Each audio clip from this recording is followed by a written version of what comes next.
အားလုံးပဲမင်္ဂလာပါခင်ဗျာ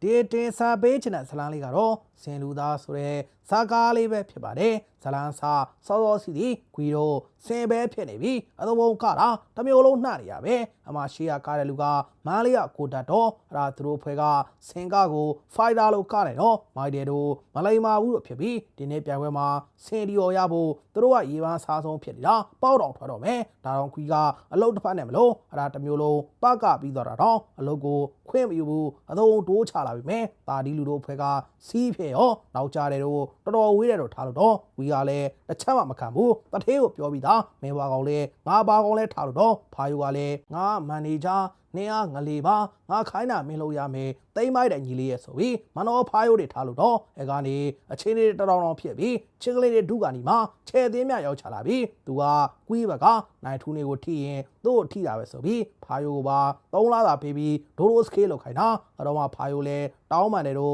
့သကောက်ရတော့ဖြစ်ပြီးဒိုးချသွားရောဟိုပါဒီနေ့စပားရောချိတ်ကြအောင်မလားမသိဘူးအလုံးနဲ့ကွီးတို့လည်းအလောက်ကလှုပ်လိုက်လားမလှုပ်လိုက်လားမသိဘူးအိမ်ပြန်ရောက်ချလာတော့သူ့အမေမီလီယံနှခါစင်ကမင်္ဂလာဆောင်ဒီမှာအသုံးလောက်ဖွဲ့တဲ့ရေနွေးဦးနဲ့ရေနွေးတဲ့အသုံးချနေတာအဲ့ဒါဟိုကနေတွေကလည်းသားလေးမလေးတွေဆိုတော့သူ့အမေကိုမုတ်တယ်မတရားကျွေးကိုကြီးအားစားညီလေးအားစားနဲ့ကြည်နူးစရာမတရားကောင်းနေတဲ့မိသားစုလေးဖြစ်နေတာအလုံးနဲ့ငနေတွေကစားစားမှသာလောက်တာစပားထမ်းတာတခါမှမတွေ့ရပဲစင်ကပဲဒဘလေကနေတာအမကစင်ကိုယ်တိုင်ကလည်းဖြစ်ပြီးတခြားအဖွဲ့တွေကလည်းဒီသူတို့ကလည်းဒီနဲ့သူများ channel မှာဘတ်တရီသွားဆိုင်ကိုနော်အဲ့တော့ဒီဘက်ကရွှေအိုးစင်ကလည်းအသုံးကနောက်ကမန်ဖန်ဦးလေးကြီးကလည်းလက်ခွင်းနဲ့အသုံးတီးတာတခြားပဲဟိုပါအဲ့တော့ကွီတို့ကလည်းအားကြမခံခလေးသေးလေးကိုခေါ်ပြီးဝလက်ခုံးနဲ့ဆွဲခိုင်းပြီးတော့စင်ကီမီကောစင်ဘိန်းထောင်ကွက်တွေပါလုံးပြတယ်တောင်းဟိုကောင်တွေလည်းမခန်းချင်းနေဖြစ်ပြီးလိုက်လို့တော့တလွဲတွေဖြစ်ပြီးအချက်တွေခွဲကုန်ရောခွဲတော့ပေါ်တိုင်းမှုတွေဖြစ်ပြီးဖုံချောင်းမှတင်တီးဝဲတွေဖြစ်ကုန်တော့မလို့ဂျားတွေကဝိုင်းဆွဲတာနဲ့ဘာမှဖြစ်တော့ပဲပြီးတော့လဲစပားတယောက်တည်းလာထားနေတော့ဖားရို့ဖွဲကသူတို့လာဖြဲပြန်ရောဖြဲတော့တခါချင်းလဲဒူးတွေလုံးမယ်လို့ဒါချဲသေးများကအမြောက်တွေတလက်ပြုတ်နဲ့တင်ချာအင်ကြီးဝဲချလာပြီးရောက်ချလာရောဟိုပါဒီဇိုင်နာကဟာဘတ်တက္ကသိုလ်ကလာမသိဘူးအမတင်ချာအင်ကြီးနဲ့ဖားရို့အသုံးစားတာအကျွေးတော်မကြံဘူးအလုံးနဲ့ချဲသေးများကကွီးဘက်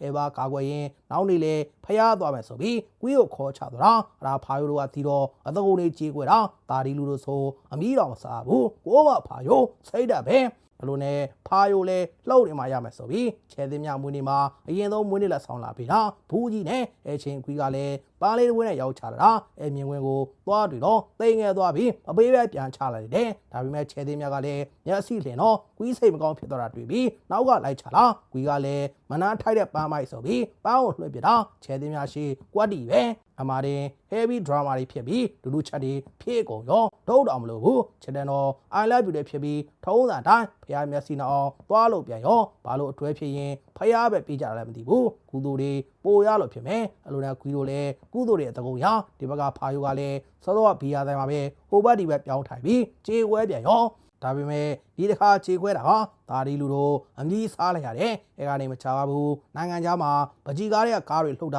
သွားကြည့်နေတယ်သူ့ဖေကဖုံးဆက်ပြီးပြန်လာတော့မယ်လို့နေတာနီးပညာတွေတိုးတက်ချပကြီးကိုတော့အရှင်ဆွဲတာအဲ့ဒါအဖေပြန်လာတာကိုပျော်ရမယ်စားသူကစိတ်ညစ်နေပဲရောဘဲနဲ့မတွေ့ရမှာဆိုလို့သမီးမိုင်းအဲ့ဒါကွီကလည်းယောက်ျားရှိတဲ့မာနာတယောက်သူက10တန်းအောင်လို့စော်လေးအထောက်ပံ့နဲ့ကျောင်းပြတ်တက်ဆိုတာသူကမရဘူးမိမထမိန်နာဘယ်တော့မှခုမစားဘူးဆိုတာကြီးပဲအဲကနေတခါဖားရိုးတို့ကသူကိုကြောက်ချခြင်းတော့အဖိုးကြီးရှိတဲ့ချိန်ရန်လာအဆတာဒါတော့ဆာတဲ့တင်ချင်းလေတူးတွေဖြစ်ကုန်တာအဖိုးကြီးကတွေးပြီးငနေကိုချက်ချင်းအလုပ်ထုတ်လိုက်ရောထုတ်တော့စိတ်ညစ်တယ်ဆိုပြီးအရက်လာချတာခေါက်ဆွဲကြောပွဲကြီးနဲ့ကိုမခွီကအရက်ကမချသေးဘူးအမီးစားချမ်းချအဲ့တော့သူ့ကိုလည်းနောက်ကလိုက်ခေါ်ပြီးစင်ကလိုက်ကကာပြီးအိမ်ပြန်ရောက်တော့သူ့အမေကသူတို့အလုပ်ပြောတာတည်ပြီးသ